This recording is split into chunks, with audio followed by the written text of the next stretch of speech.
Good morning. Welcome back to the podcast. This is the Evil Dungeon Master Universe podcast. I am your host, the Evil Dungeon Master Vince, and hopefully you're having a great Thursday. We're almost done with the week here. Well, most of us are. Some people may not be, but that's okay. Your week will end sometime soon as well. Anyway, today I wanted to say thank you again for all those that have been downloading and commenting and giving me ideas for various things to talk about on the podcast. I appreciate that. All the emails and messages on Facebook, facebook.com/The Evil Dungeon Master. TheEvilDM.com is my website where you can contact me. Again, you can click support this podcast here on Spotify, or you can send me a voicemail there, or go to my website and click on the area that says leave me a voicemail if you want to do that. Or if you want to support this on YouTube, just click join for 99 cents a month and you get access to all the videos on my channel, minus the podcast because I do those daily. All the other videos that I do with the co-op plays and anything that I record will go up, and you can view them ahead of time instead of just the day of. So you get that perk, and you get a little star next to your name as one of the channel supporters, and I appreciate it. And I get put your name on the end one of the end card videos, just as a shout out. Thanks. Today I'm going to talk a little bit about Shadowrun again because after the last video of talking about Shadowrun, I was looking more into running Shadowrun.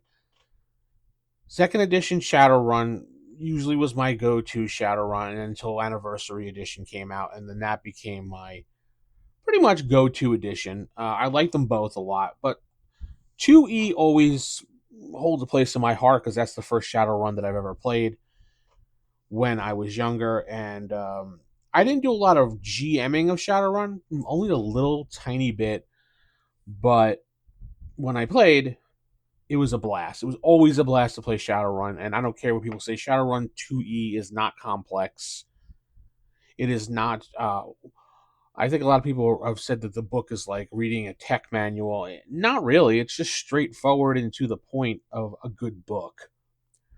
And I like the target numbers that are determined by the GM as opposed to just one solid target number.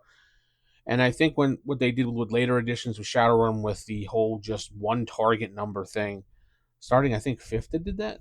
I'm not sure. I haven't played Shadowrun in a while, so I think was kind of 6th edition was kind of as some people said, a dumbing down of the game for people because they wanted to make it more streamlined and more friendly for the newer group of gamers who play 5e that just want to play and not have to worry about creating. They just want it to consume, as certain people have said in the past, and not actually work for it.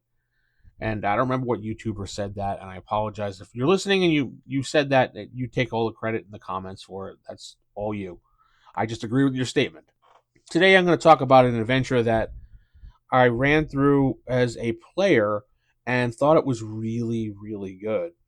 Second edition module, I believe it's second edition. I think it is. We used it for second edition, so when I was in high school.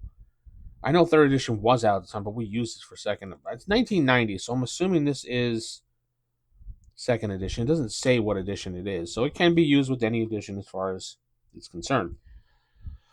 Bottle Demon. Its synapse is in the bag. Bottle. Who's got the bottle? The Shadowrunners meet a very disturbed man who hires them as bodyguards on a business deal. Bottle. Who wants the bottle? Now the man is dead, and they don't know why. Bottle. What's in the bottle? The bottle is a mysterious artifact covered with ancient cryptic ruins. Why are some people willing to kill for it? Why are some people willing to die for it? And the most sensible advice the runners receive is one of the things that they can't seem to do. Get rid of it. No deposit, no return. Please dispose of properly. Bottle Demon is Adventure for Shadowrun. Has a second edition logo, so I'm definitely assuming this is a second edition module. That's how we used it. What's throwing me off is the front a little bit because it kind of looks like the third edition logo as well, but whatever. So this adventure module is really interesting for the simple fact that it begins. Well, you don't really, from when you're reading it as a GM, and I didn't know about this part because the GM never told us about this part, but there's a guy who owns this like pawn, like kind of like a magical pawn shop, and one of his good friends comes in all crazy eyed and everything, and has this briefcase, black briefcase in his hands, and he looks sick, and he finally dies. And then the friend who is a secondhand mage looks in this and finds this idol in here. It's like this dragon thing with glowing eyes and a little crystal on it. It's a talisman. And this talisman, when he touches it, shows him that he can have all this power in the world. And it will give him this and that. And what he does is, as he starts to look into this talisman, he realizes that it's an evil artifact talisman and tries to get rid of it. But by the time he realizes this, he basically burns down his own shop and almost kills himself in the process. So what does he do? He tries to get rid of this and he wants to sell it. So at this point, there is an interested buyer from the Elven Nation that comes and contacts him. But there's also another person that wants this idol. So what he does is poses as these elves scholars that are coming to buy it, because he kills them along the way. And the NPC who owned the shop hires the player characters to be his bodyguards, because he's not sure, because this idol is so rare and powerful, who knows who's trying to kill for it. So he arranges to meet with the elven scholars, unaware that they are dead right now. And when they get to this meeting place, which is some type of junkyard, and when they got there, the guy that hired the PCs is like, yo, this isn't the guy that I spoke to. This is definitely somebody different. So he gives a briefcase to the player characters to hold while he goes out. And meanwhile, boom, the NPC that was trying to get the idol from him kills him, thinking he has the idol on him. Doesn't. Meanwhile, the Lone Star shows up at the same exact time this all happens, because they're after Blackwing, because that's the NPC that killed the scholars. Sorry, I forgot to mention that. Who also turns into Bloodwing, and because the editing in the book, they keep changing the names interchangeably, are there to arrest Blackwing because of killing the Elven scholars. Somehow they figured that part out. So now it's surrounded. Now they see that the individual who hired the player characters is now dead with Blackwing. They assume that the player characters are with Blackwing. So now Lone Star is after Blackwing, his minions, and the player characters, who now have this idol, who have no idea what to do with it. So they have to find a way to escape. Once they find a way to escape, now they have to figure out what this talisman is, or what this thing is. So they have this contact that they know of, supposedly, called Trixie, who is a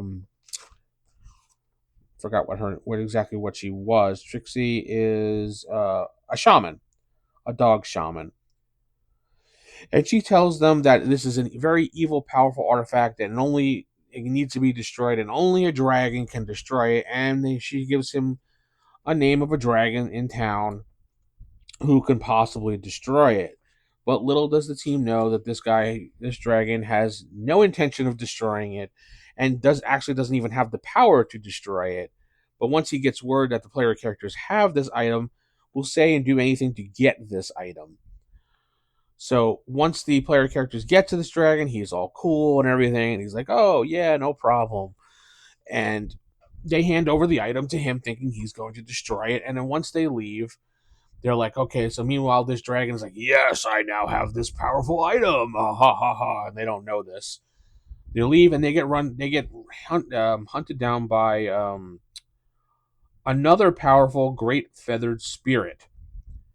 She actually has the power to destroy this idol, and has been trying to figure out a way to get rid of this idol and tell the player characters that you've made a mistake. They just basically handed this dragon, who was not powerful enough to make him more powerful than anything else in the world at the moment.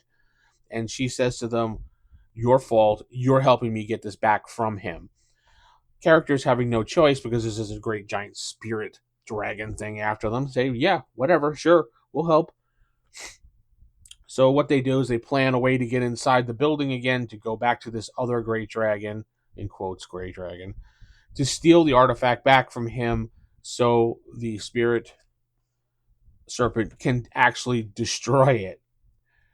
And then there's their whole situation happens, and the player characters have to help. Meanwhile, Lone Star is surrounding the building because they track down the players Blackwing is involved. He's also hiding in the background, following the characters the entire time for this adventure. And it ends up in a big giant fight at the end. And, well, we never got the idol destroyed. And basically, the end of the story here, the plot, which can change obviously based on your character group, is that the Blackwing winds up getting the idol back and bringing it back to the Elven Nation because he's a diplomat. That's basically how it happened with us as well, and the GM ran it that way. But I would assume that depending on your group and the situation, you could probably have it destroyed and Blackwing just arrested and sent to jail. But actually, he's a diplomat, so you probably can't. So maybe if you do fight Blackwing and get him knocked out, maybe search him and take any identity he has off of him, is my advice. That way he'll get arrested because he can't prove who he is, a diplomat, and boom, straight to jail. Excellent adventure, I think, from a GM point of view and a player point of view because of the mystery involved with it and all the different situations. Some role playing, some battles, obviously. There are a couple sections here that give some great advice for the GM called debugging, whatever you want to call it. And it tells you in case the player characters do this, how to get them back on track. Now, of course, it doesn't give every situation possible, but it does give some baseline of what the characters can do and how to fix it. And it gives you ideas. There's a lot of good information in here. NPCs that are in here you can use, player characters. You can use pre-made ones, that is. Uh, they actually have the NPCs fully written out with pictures so you can illustrate them for the characters.